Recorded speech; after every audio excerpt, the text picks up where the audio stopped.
If you recently lost your job and your health coverage due to the COVID-19 pandemic and you think you may be eligible for Medicare, you probably have more questions than answers right now. Statewide Insurers Group, All Things Medicare, can help you with that. We can provide the guidance and the answers that you need to get the benefits you may be eligible for. Don't let this time of uncertainty jeopardize your eligibility for your Medicare benefits. Remember, relationships matter. Call Statewide Insurers Group today for the answers that you need now. 316-8166.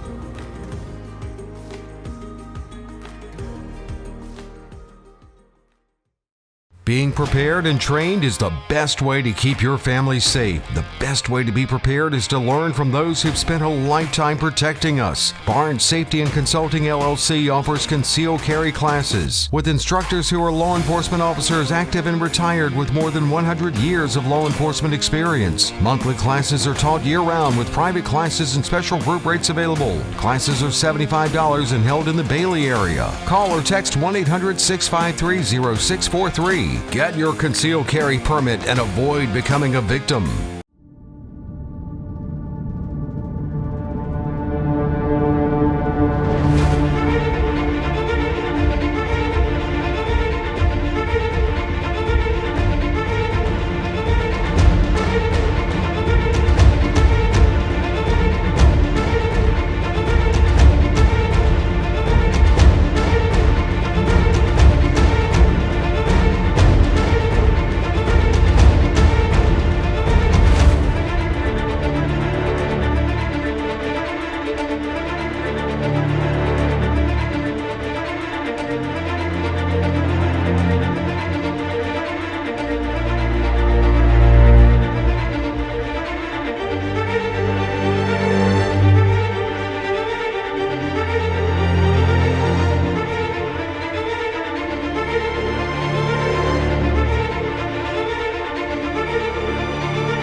Good morning and welcome to the K-Files. Good morning, Lindell. Good morning, Sandra. How are you? I'm good. Good Fantastic. to have you here. Yes. And don't forget that we have two wonderful sponsors that we need to thank, Statewide Insurance Group and J.P. Barnes Consulting.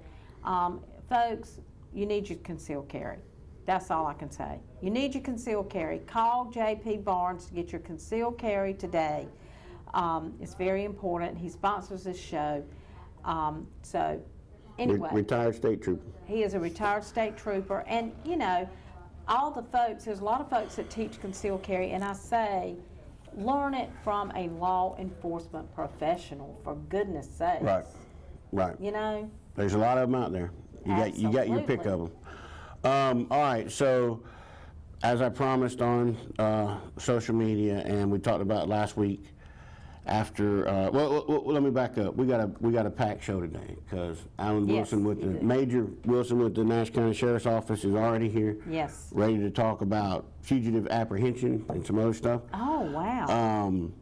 Later on in the show, Christy Ruffin, who is the sister of Tammy Grady, who's been missing since 2019. From Wilson. Yes. That was a Wilson case. She'll be on the show. She is we've interviewed people in video segments for the show, but she'll be the first family member of a victim to be in the studio. So I think that's important. Yes, it is. All right, so we don't have a lot of time, which is good because what I want to do first is I want to set a definitive list of victims of Antwan Pittman, right? Yes. There was some questions back then in the public, never, you know, I say this all the time, never among law enforcement, but in the public there was questions about who was killed by Mr. Pittman and who wasn't.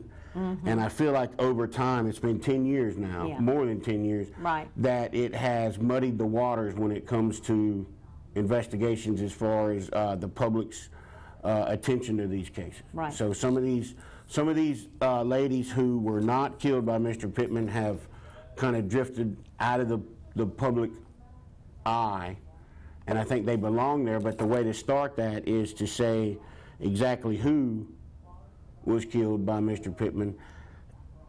Set that aside. He has been convicted in one of these cases. We'll talk about that.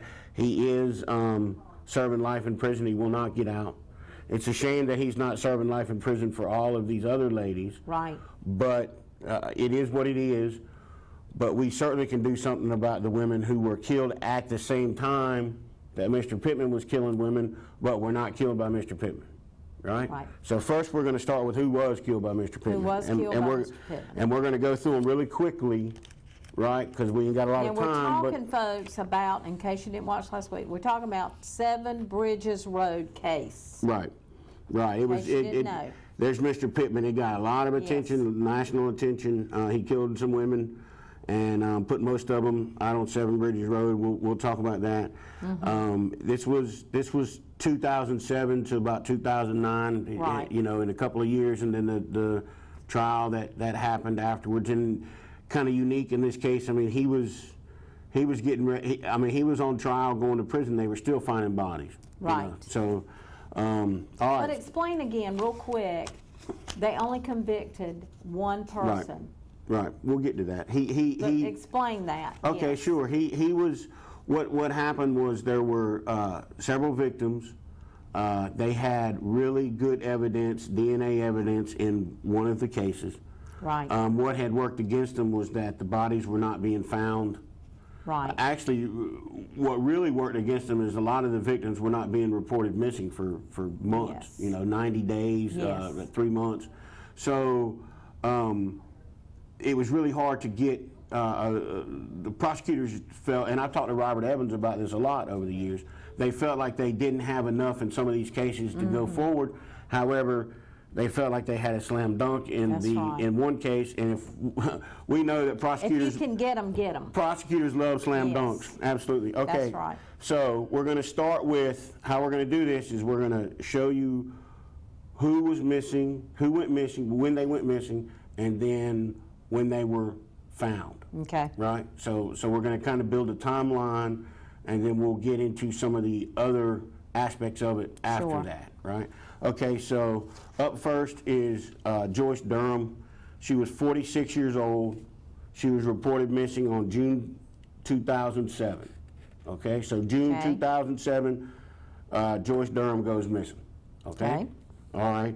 Up next is Christine Boone. She was 43. She was reported missing in January of 2007. Now you notice that I said she was reported missing before Joyce Durham, because Joyce Durham was missing for a while before Right. anybody reported her missing. And that's going to be a problem throughout this whole case. Okay, so then up next is Nikki Thorpe.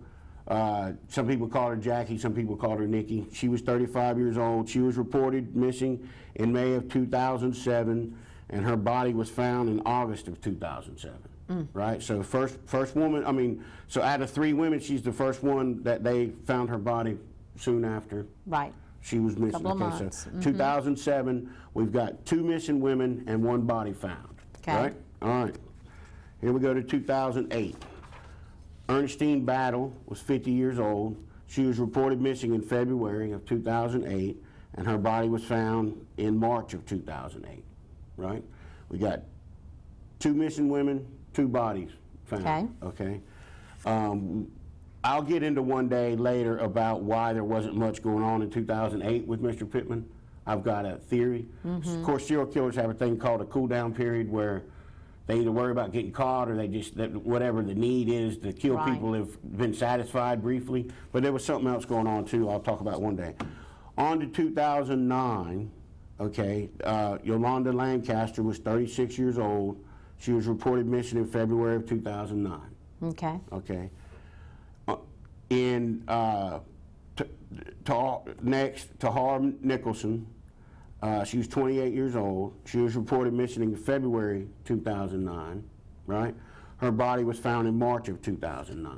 Now, this is the case that Mr. Pittman was convicted of. Because right. they found her body soon after it was dumped. So they still had DNA. They had his DNA with her body. They were able to, and one of the reasons is because she was reported missing almost immediately. Right. You know, so some of these women weren't reported for a while. It makes it hard to investigate a missing persons case when you don't know the person's missing. But Tahar Nicholson was reported almost immediately. They found her body. Plus, they at that time, by that time, we're on the, we're on the, like the 7th woman by now. Yes. So I mean, they're kind of looking to, paying more attention to it and everything. That's right. So when she went missing, they started looking. They found her. We'll get into where all these bodies were found out in a minute. All right. So number 8, Darnese Hardgrove, 31. She was reported missing in April of 2009, and her body was found in June of that year. Okay, so at the end of 2009, we've got 3 missing women and 4 bodies. Okay. Right. Okay, so for a total of 7 so far. Right. I said 8, but there's 7. A total of 7. You got 3 missing women so far. Snap. Yolanda's nickname was Snap. Yolanda Lancaster, Christine Boone, and Joyce Durham still missing. Still missing. Okay. 2010. This is when it all started to change for Mr. Pittman, right? We talked about this a lot 2 weeks ago, last week. Right.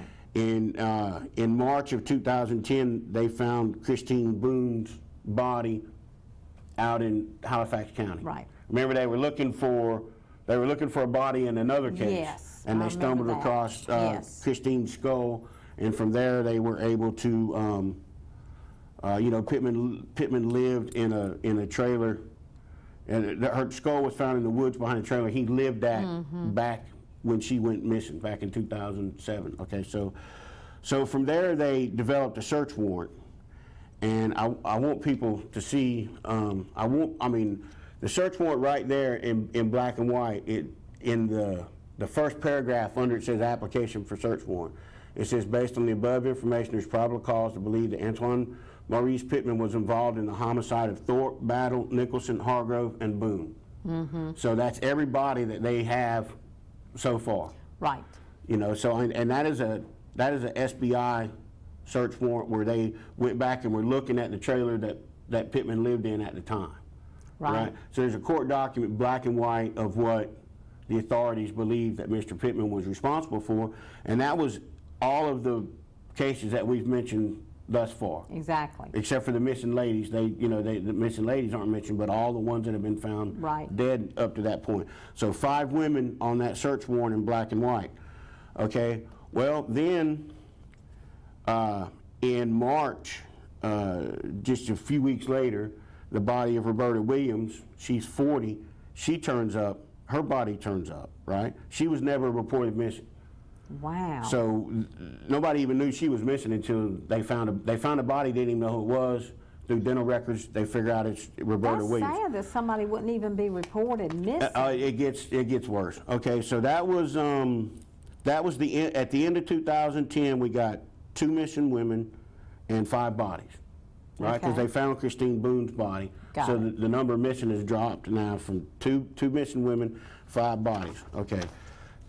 2011. Now remember, Mr. Pittman has already been arrested and is waiting trial at this point, right? Right. Soon to be convicted of first-degree murder and off to the big house. In 2011, Yolanda Lancaster, remember, she was one of the first women missing. Her body's found in January of 2011, right? Okay. So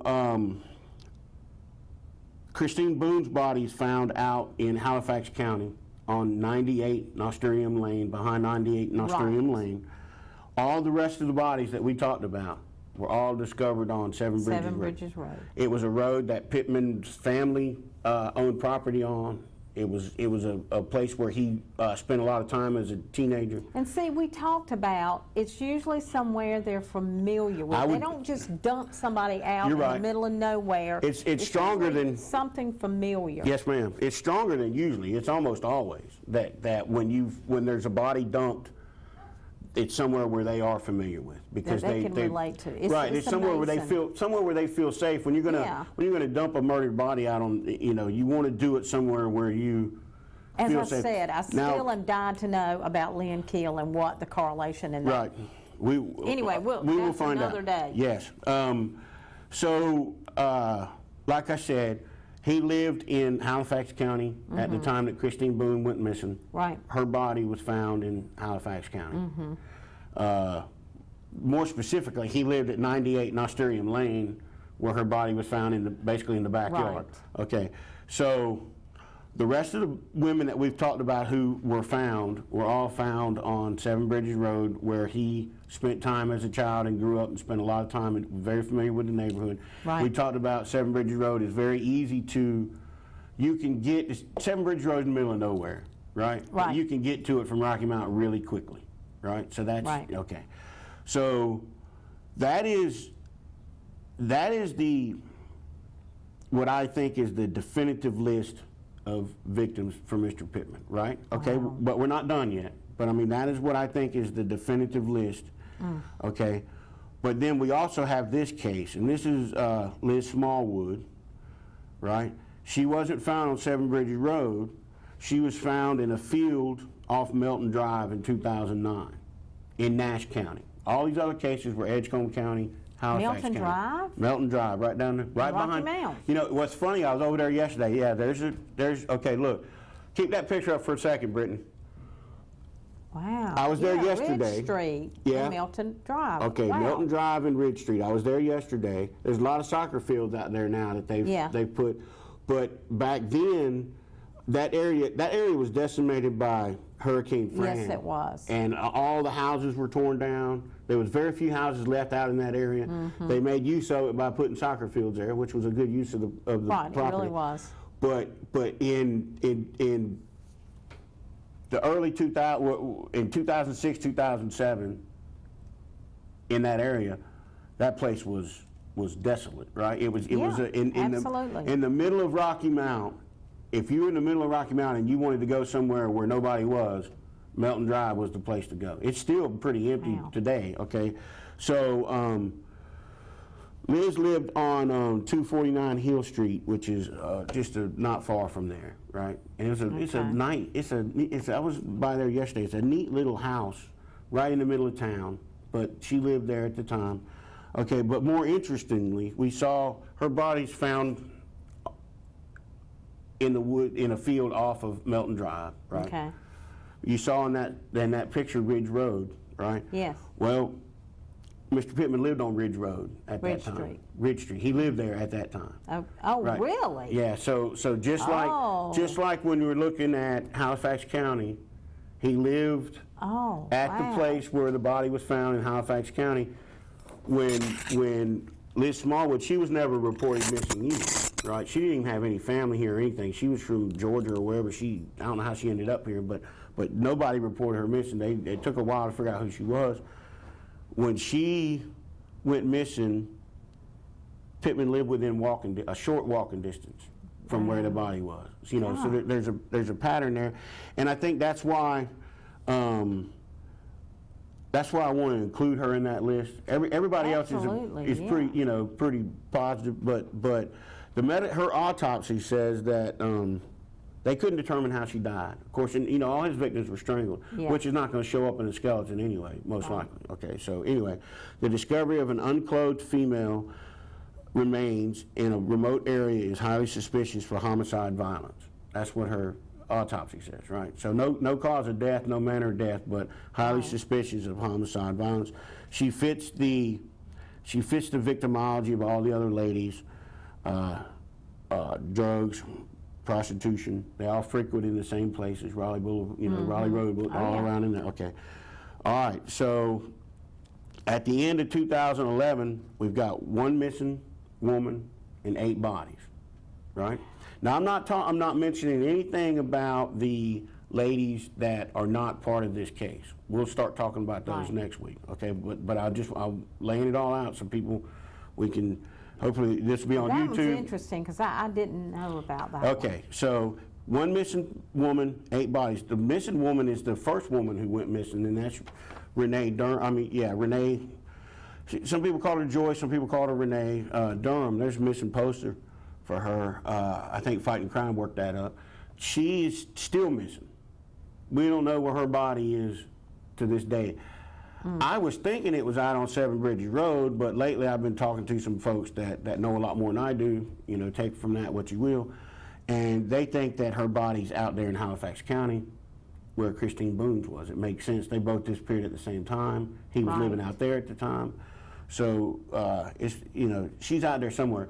Now, what I know is working on the unidentified project, which is coming along, there's a lot of bodies that are found on Thanksgiving Day and Christmas Day because that's hunting season. That's hunting season, Right. exactly. So one day her body will, a hunter will stumble across her body one day. That's exactly All right. right, so we're going to talk about Pittman's victims next week. Okay, And Sergeant Tender. that'll be interesting. Right, Sergeant Tender, there's the 9 ladies right there.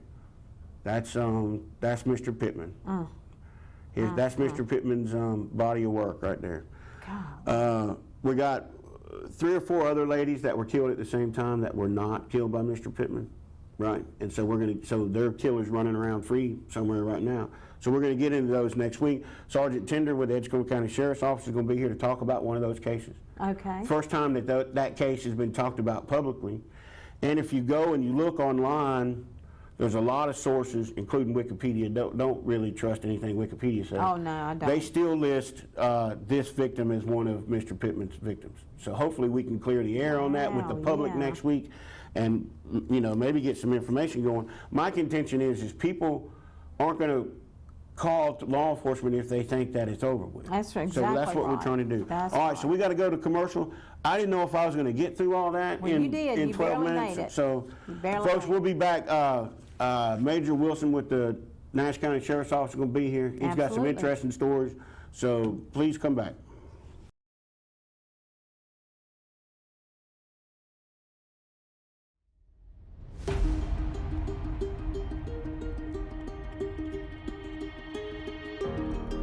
If you recently lost your job and your health coverage due to the COVID-19 pandemic and you think you may be eligible for Medicare, you probably have more questions than answers right now. Statewide Insurers Group, All Things Medicare, can help you with that. We can provide the guidance and the answers that you need to get the benefits you may be eligible for. Don't let this time of uncertainty jeopardize your eligibility for your Medicare benefits. Remember, relationships matter. Call Statewide Insurers Group today for the answers that you need now. 316-8166.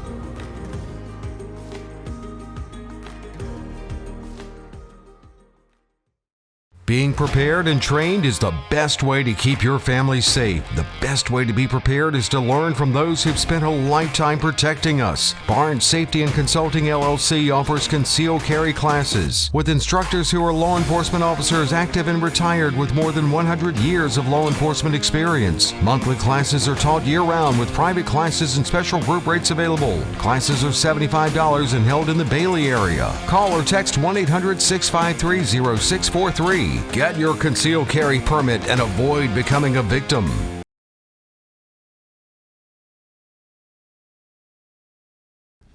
Hey folks, welcome back. I am Lindell again. This is Major Wilson with the Nash County Sheriff's Office. I've seen you around a few times. I think we've spoken a few times. Yes, sir. You are in charge of the detention center. That's right. And you are in charge of special operations. That's correct. And you're all business. All business. All right. Folks, what this is Rocky Mount's been on here the third Thursday of every month for almost since the beginning. Edgecombe County started doing it. So now I've roped in Nash County. I'm not sure who it'll be, but Chief Medina promised me that somebody from Nash County will be on here the first Thursday of every month. You got the luck of the draw this time, apparently.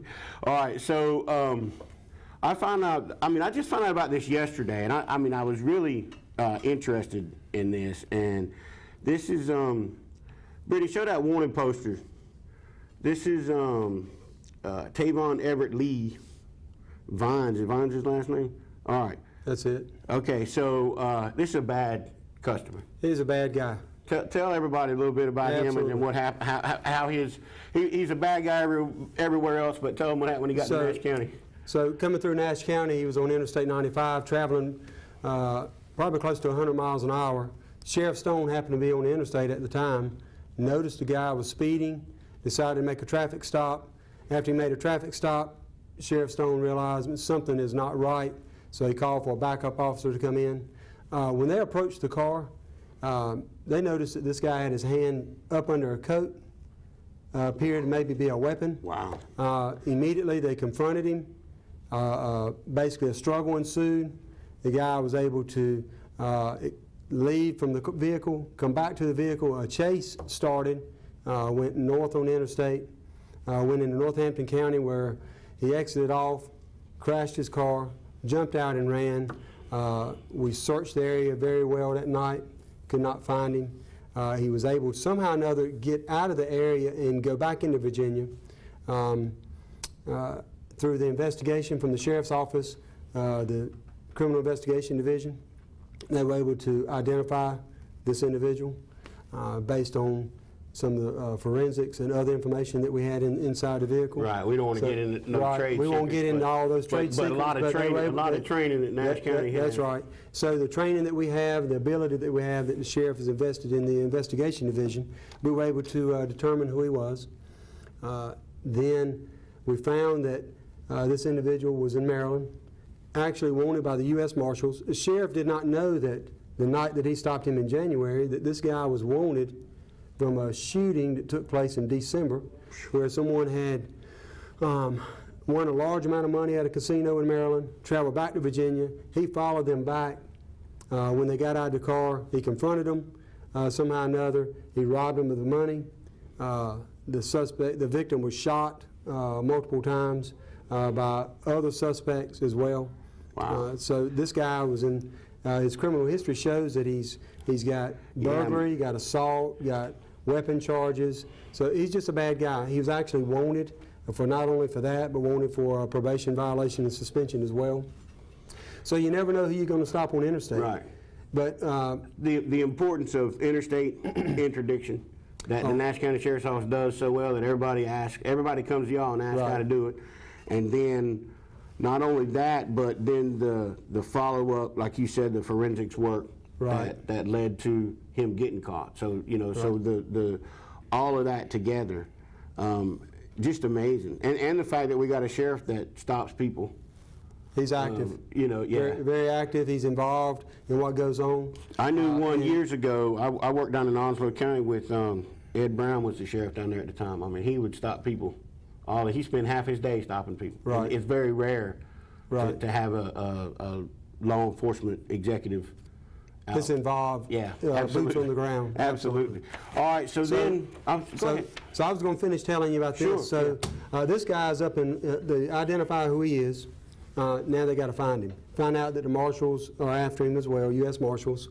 But because the sheriff has invested in other technology and other training, and he has some specialized, I guess, positions inside the sheriff's office, we were able to use some of the technology that we have here, and was requested by the U.S. Marshal Service to come up, and so our individuals that are trained here actually went to Maryland to help locate him.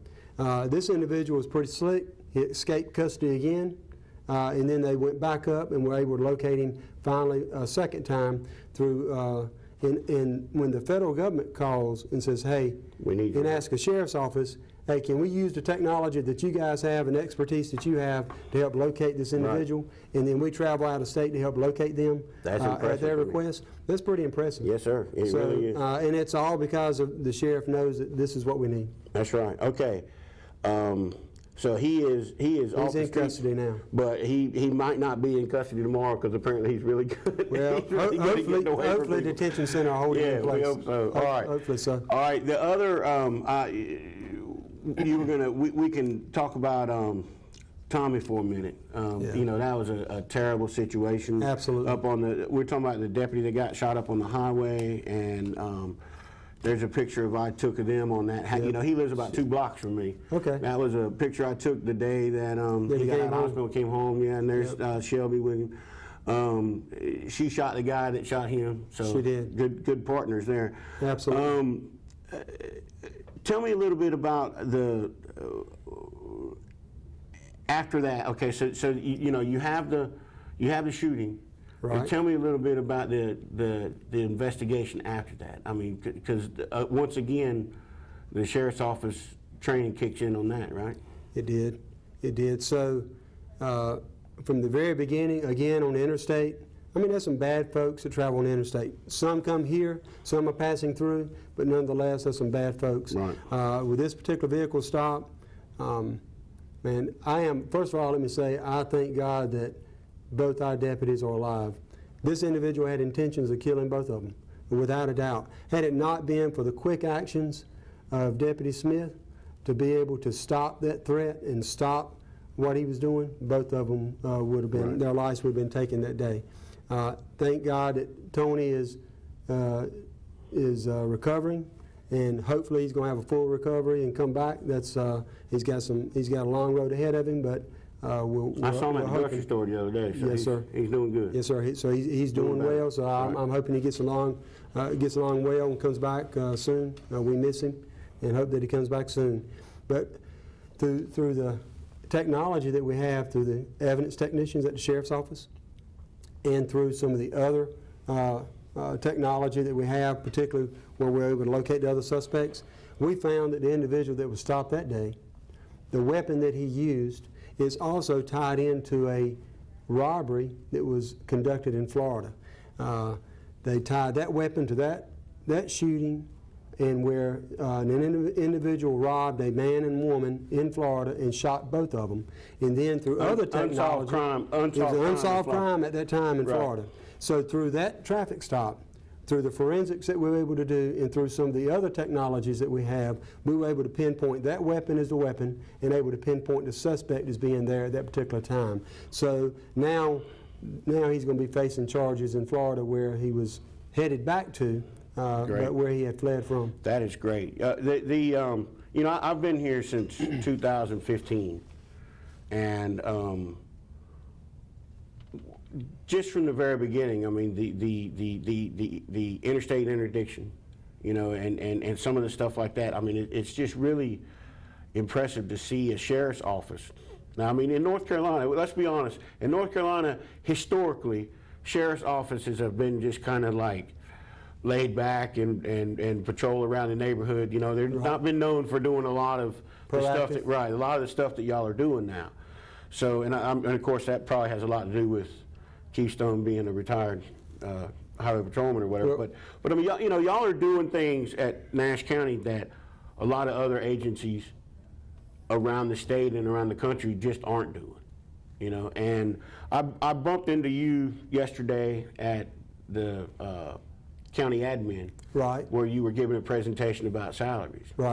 So I wanted a second. I was really, I'm just blown away by the salary comparisons between what y'all do and what some other agencies have. And I wanted to kind of, I'm springing it on you, but I really wanted to talk tail end about that, you know, because some of these salaries, I mean, like for instance, let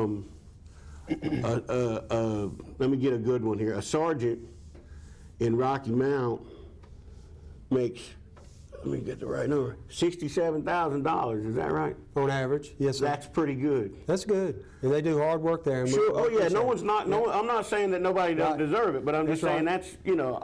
But I'm saying the sergeant at the sheriff's office makes $52,000 on average. That's right.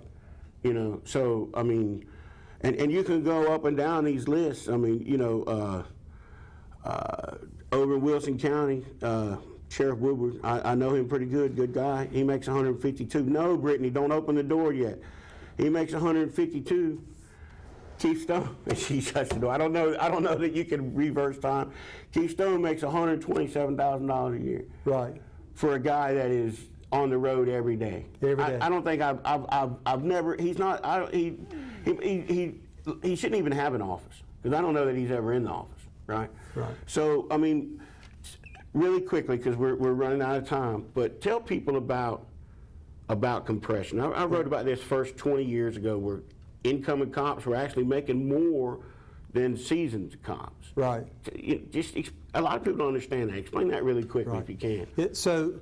What happens is you have a pretty decent starting salary, and most everybody starts out very similar. You have to have a good starting salary to get people in. So the starting salaries are fairly competitive among most agencies, and then some agencies have programs in place where people move up. They have a senior officer, master officer type deal, and they get to move up. And then once somebody gets promoted to sergeant again, they move up the rank and they're able to make a certain amount of money. So what we were looking at with ours is we'll have a deputy that's been on 1.5 years, and then you have somebody that's been on 14 years, 13 years, and there's a lot of training, a lot of time and knowledge between those years that separates them. And sometimes the salary difference between the two of them may only be $3,000. And when you look at other offices, they have that other things in place where they have the advancement of senior or master deputy or police officer 1, police officer 2, and there's some separation to keep that from being so compressed between what a new hire officer is and what a senior officer is. You know, there's times that some places somebody will get hired on, and when they get hired on, they're almost making as much as a training officer, or sometimes more, just because of the way things work. But in this case, what we've done is the sheriff wanted to look at a pay study, and we brought it to the commissioners, and we have a very good relationship with the commissioners. And we just brought it to their attention to say, hey, this is what we've noticed between just Rocky Mount in our area, and then looking at Wilson County and looking at Pitt County, because they're very similar counties to what we are. And based on that, our average overall is somewhere close to 20% lower on average than their salaries are. 20%? Close to 20%. Wow. Some positions, such as your sergeants, lieutenant, and captains, they're 25, close to 30%. And when you get to your officer with 10+ years, it's somewhere close to 15% lower. Well, with a salary difference like that, I mean, basically you're like a training ground, right? So, I mean, folks come there because the salaries, at the beginning, the salary is comparable. Right. So they get good training and all that, and then move on and make a lot more money somewhere else. That can very well be the case. And you know, the front end training, that costs a lot to an agency. I mean, you have to train them, you send them to school, you get them out for field training, which takes 3 or 4 months. And then by the time they really learn the job, it takes a year and a half, wow. And then they can go somewhere else and make more money. So with that, what we really want to do is recruit the best people, because law enforcement, that's probably the biggest challenge today is law enforcement applications are not as what they used to be. Right. And so you want to recruit the best that you can recruit. But you and the way you do that is by having a good competitive salary coming in, then having a good competitive salary to retain them. Gotcha. And that's what we're really trying to do. All right, Major Wilson, we have went over big time. I appreciate you being on the show. Thank you for having me. Hopefully you come back when you get a chance. Thank you so much. Thank you. All right, sorry for taking so long, Brittany.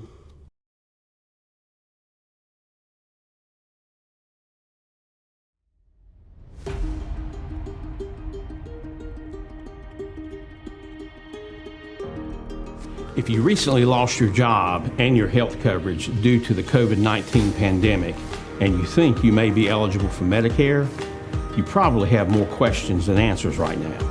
Statewide Insurers Group, All Things Medicare, can help you with that. We can provide the guidance and the answers that you need to get the benefits you may be eligible for. Don't let this time of uncertainty jeopardize your eligibility for your Medicare benefits. Remember, relationships matter. Call Statewide Insurers Group today for the answers that you need now.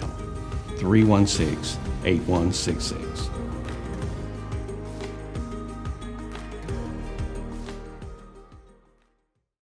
Being prepared and trained is the best way to keep your family safe. The best way to be prepared is to learn from those who've spent a lifetime protecting us. Barnes Safety and Consulting LLC offers concealed carry classes with instructors who are law enforcement officers active and retired with more than 100 years of law enforcement experience. Monthly classes are taught year-round with private classes and special group rates available. Classes are $75 and held in the Bailey area. Call or text 1-800-653-0643. Get your concealed carry permit and avoid becoming a victim.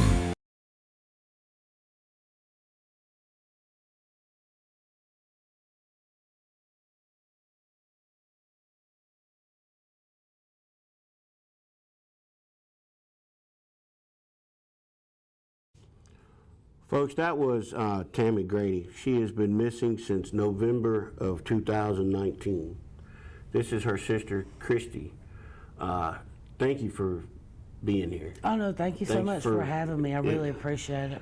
You have I've said on social media over the last several months, the last year or so, you are definitely the most. I've been doing this 22 years, sadly. You are the most dedicated, devoted victim's family member that I've ever come across. You know, and I mean, you've set up a Facebook page. You're always on it. I know that you talk to law enforcement all the time. Mm-hmm. You've been bold in your demand to find your sister. So, you know, it encourages me. You know, really? I appreciate it does. That. But can you just kind of tell people? I mean, I want you, for however long we got left, I want you to tell people what you want people to know about Tammy. Okay. Well, we're coming up. Next Wednesday is going to be 500 days. Tammy's been gone for 500 days, and I first want to thank everyone who supports us. We are very, very, myself, my family, we are very thankful for all the supporters we have. The Bringing Home Tammy page is actually ran by my cousin. I'm very, very thankful for her because I couldn't do all this stuff by myself. Oh, no doubt. It's you're right. a lot. I just know that when the day comes and I wake up and I want to give up, if I give up, I'm giving up on Tammy. So that's what I use for my motivation, my encouragement. On my weekdays when I feel like giving up, I just think about Tammy and what I'm fighting for, and I'm fighting for her. And I just want to bring her home, and I want to lay her to rest. I want to give my mom somewhere that she could go and we could pay our respects to her. And just the waking up every day not knowing where she is, not knowing exactly what happened to her, that is torture. It's torture for myself, for my family. It's just something else to put someone through. It's the worst part of it. I've had a couple missing people that didn't turn out so well in my family, and it is the worst part of it is just not knowing. Not knowing it really takes a toll on you. It's just it's fundamentally unfair. It really is. You know, just to not know. Folks, Tammy was she was what exact day was it? November the 24th, 2019. She was last seen leaving the heart of Wilson, located on Nash Street in Wilson. That is the last visual that police have been able to collect on her. And that was really close to Thanksgiving, right? Was it? Yes, it was. It sure was. It was 4 days before Thanksgiving. And Tammy, she always and the reason you got worried early on, right? Because Tammy always stayed in contact with you. Yeah, You showed day. me you showed me some of the messages y'all had back and forth and all that. I mean, y'all were always in contact. Always. And then on the 24th, it just stopped. On the 24th, I got nothing. And so I let the 24th go, and I didn't assume the worst automatically. I really didn't, because who would think that this is getting ready to be the case we're dealing with. Right. So I let the 24th, I let Sunday go, and I didn't hear from her. But when Monday came, and my daughter was pregnant with my first grandbaby, and you do not look like a grandmother. Oh, well, thank you. I appreciate it. I'm a grandfather, and I don't feel like a great grandmother. I know. I feel yeah, exactly. So when my daughter went to her appointment on that Monday, and she was actually overdue at this point, and my sister, we knew the baby could be here any time now. And when I did not hear from Tammy on Monday, the 25th, that's when I knew. I knew something was really, really wrong. And that's when I started calling. I did hold off on doing the police report until Thanksgiving, just because I also didn't know if I was overreacting. But I didn't know, even though I knew something was wrong and I felt something was wrong, I didn't want to jump the gun and call the police. And Tammy called me on Tuesday morning and say, well, I slept all day Sunday and Monday, Right. So I kind of waited a few days. It's not. I mean, it's not easy. You know what I mean? It's not something that it's not something you could ever be prepared for. You don't know what to do. So I just remember on Thanksgiving, I said if she doesn't call, if she's not here by the time it gets dark, something's really wrong. She would never miss Thanksgiving. So I remember preparing Thanksgiving that day in tears. The entire day I was cooking. I was trying to hold myself together because at this time my daughter still has not had her baby. We are due to go to the hospital at midnight for her to be induced to have her baby. So here I am trying to prepare Thanksgiving. I'm trying to find my sister. I'm trying to tell myself that I'm overreacting. It's not what you think. And all while I'm getting ready to go to the hospital and watch the birth of my first grandchild. Knowing that deep in my soul, I felt my sister had taken her last breath. And that's hard. That's really hard because my life changed drastically in a matter of not even 24 hours. Well, what about, okay, so now I mean, 2020 was bad for everybody. Oh, yeah. I'm sure it was especially bad for you. Now we're into 2021, 500 days, next Wednesday, right? Next Wednesday. Next Wednesday's 500 days without Tammy. I mean, what's it like now? I mean, you know, compared to them first few days when you weren't sure, I mean, you've got to know by now that it's not going to be a good outcome. Right, now I do. To be honest, when I saw my grandchild be born, I knew then. I didn't say it out loud or tell anybody, but I just felt my heart's not beat the same since then. Me and my sister are really like, we're not twins, but we're twin. Like I just felt it. I felt it in my soul, and I knew.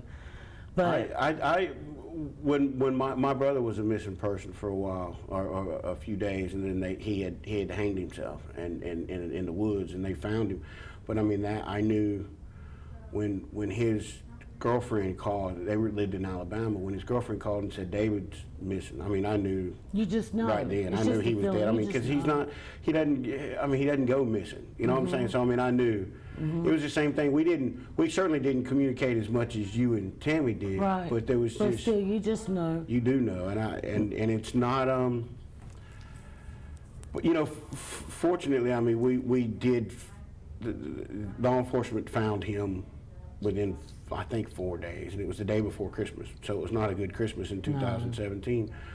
But I just can't imagine going 500 days without knowing where your sister is. It is. This really is torture, and I beg and I keep asking, and you know, I keep reminding. There's a reward out there.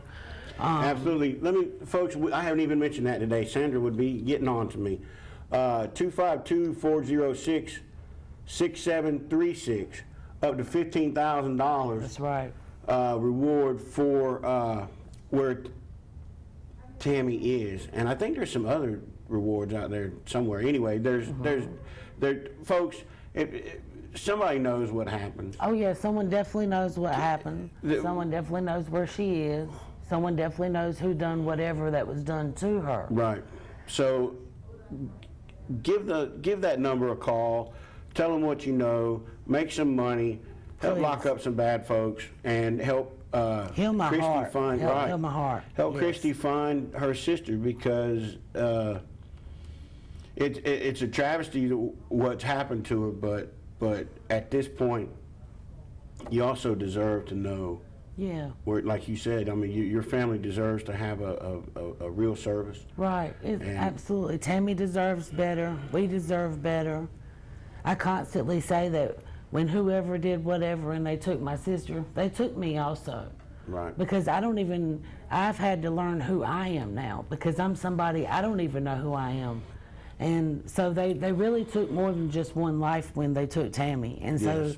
I just ask that the public, the community will come together and help me find my sister. I can't do all of this by myself. That's why I'm so thankful for you, Mr. Kay, for having me here today. Mr. Kay, come on now. I cannot, I can't do it by myself, though. I need some help. No, but I mean, I will tell you this, that you are doing it. I mean, you know, we just talked about, when you were on the drive up here from Wilson, we were on the air talking about a case here 10 years ago where 9 women went missing and were found dead, and most of them weren't, not most of them, I'd say about a third of them weren't even reported missing. Oh, that's so sad. Before they found the bodies, before they even knew they were missing. That's so sad. So to have a family member such as yourself that is putting this much effort into finding your sister, if anybody's gonna be successful, if anybody's gonna find their loved one, it's going to be you, because you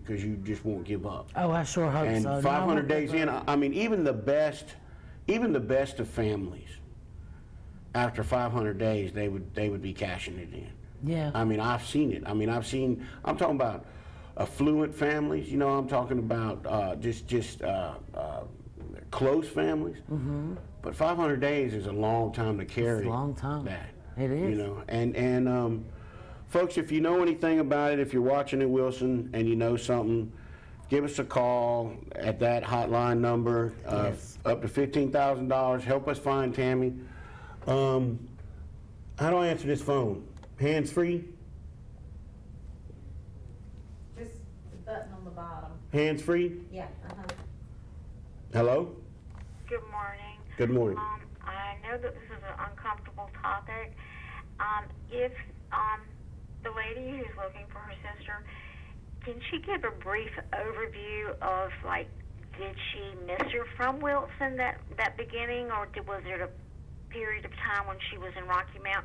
I'm just trying to place this event in where she was last known to be seen and at by somebody who could witness that.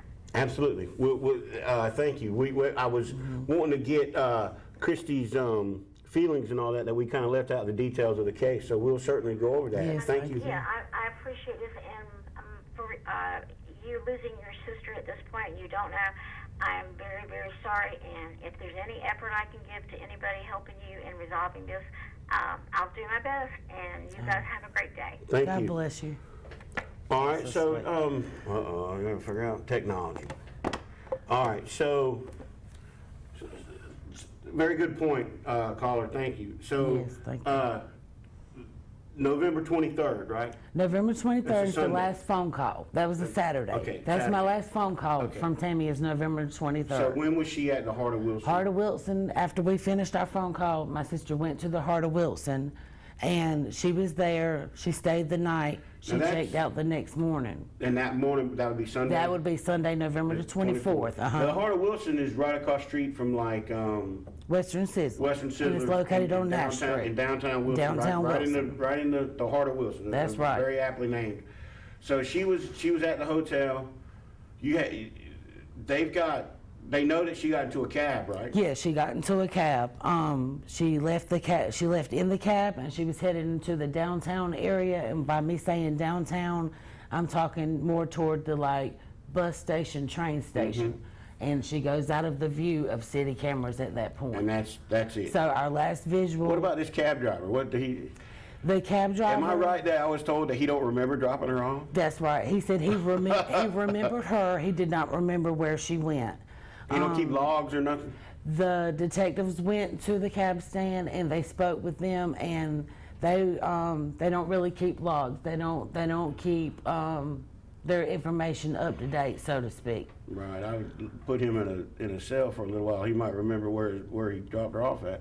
Okay, folks. So, just to run it down, November 2019, she checks out of the Heart of Wilson That's Hotel, right, gets in a cab, and drives off into.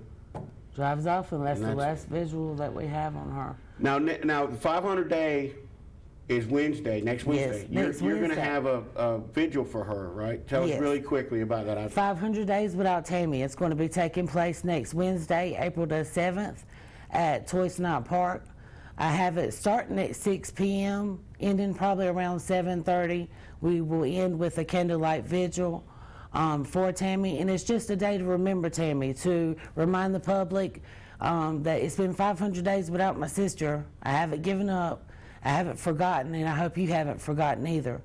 Yep. And that is, what time was that again? It's going to start at 6 p.m. 6 p.m. in Wilson at Toys Not Park. That's right. Next Wednesday, April the 7th, 6 p.m. And All I right. hope that anyone could come out and support me and my family on this very special and hard day. It's very hard. We have Easter coming up this weekend.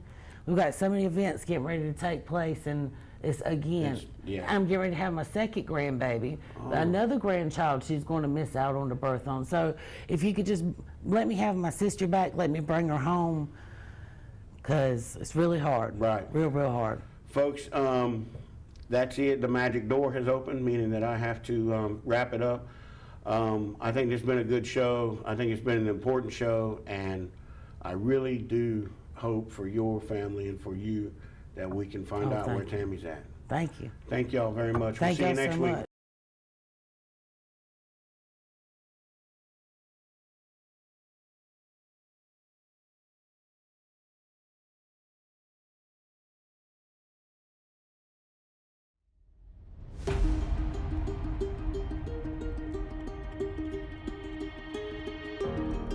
If you recently lost your job and your health coverage due to the COVID-19 pandemic and you think you may be eligible for Medicare, you probably have more questions than answers right now. Statewide Insurers Group, All Things Medicare, can help you with that. We can provide the guidance and the answers that you need to get the benefits you may be eligible for. Don't let this time of uncertainty jeopardize your eligibility for your Medicare benefits. Remember, relationships matter. Call Statewide Insurers Group today for the answers that you need now. 316-8166.